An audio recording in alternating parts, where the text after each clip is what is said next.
A 23-year-old man is dead following a shooting early Sunday morning in Pensacola, Florida. At 1:23 a.m. on the 12th of March, officers responded to a parking lot at 2370 North Palafax Street on reports of shots fired. When officers arrived, they found a man had been shot and was in a critical condition. He was transported to a local hospital, where he later died from his injuries. The victim's been identified as 23-year-old Ariel Tristan Thomas. Authorities are still investigating the circumstances surrounding the shooting. There's no known suspects at this time, and the motive for the shooting remains unclear. Authorities in Belleville, Illinois, are investigating a fatal shooting that occurred early Sunday morning. At 1:21 a.m. on the 12th of March, authorities responded to a residence at 498 South 29th Street on reports of shots fired. When officers arrived, they entered the home and found an unresponsive man with a gunshot wound. Medics tried performing life-saving measures on the man, but he is unable to be saved. A St. Clair County coroner later pronounced the man dead at 4:40 a.m. The victim was identified as 38-year-old Paul Kirby. 25 detectives from the Major Case Squad of Greater St. Louis are working on the case. No arrests have been made to date, and the motive in the shooting is unclear, as the investigation into the matter continues. Authorities in Dyersburg, Tennessee are looking for a 30-year-old man after allegedly held a woman captive in a locked closet for weeks. At around 1:30 p.m. on Saturday the 11th of March, authorities responded to a possible domestic complaint on Schaefer Street.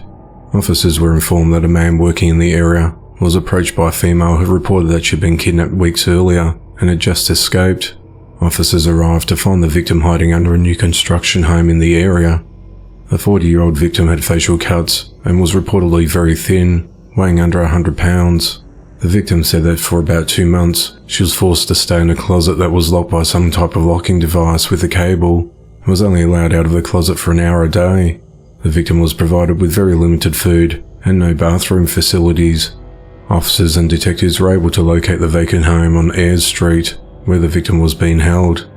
Evidence found included human waste inside the residence as described by the victim. 30-year-old Brenton Bell was identified by the victim as a suspect. Brenton and the victim were in a relationship, and according to the victim, it turned physically abusive and led to her being held captive. Brenton is wanted for aggravated kidnapping, and anyone with information about his location is urged to contact Crime Stoppers. A couple are behind bars after being accused of abusing their 4-month-old infant daughter. On Friday the 10th of March, 24-year-old Devon Mims and 19-year-old Sandra Van Wy were arrested at their home in the 2000 block of Mill Street in Sandusky, Ohio. Devon is charged with felonious assault and 2 counts of child endangering, while Sandra is charged with 1 count of child endangering. On the 8th of February, authorities were called to the Firelands Regional Medical Center after medical staff reported that a baby was admitted with suspicious injuries that appeared to be consistent with abuse.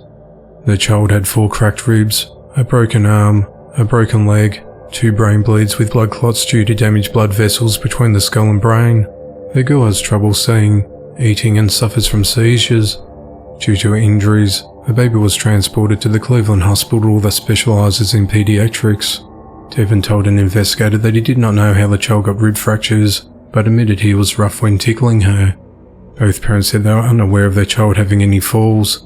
The investigator then told them that tickling would not produce rib fractures. While speaking with the police detective, Sandra said they brought the child to the emergency room because she started choking while being fed, stopped breathing for about 10 seconds and went limp. After becoming conscious again, the girl started crying and would not stop. The detective asked the parents if there had ever been an accident in which a girl fell.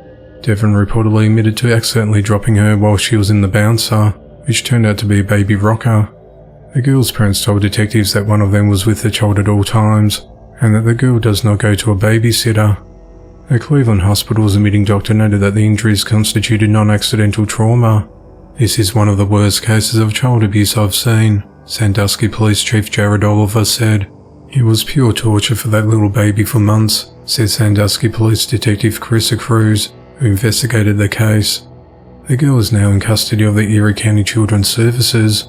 The couple are both held at the Erie County Jail. Devon remains held on an $80,000 bond, while Sondra is held on a $20,000 bond.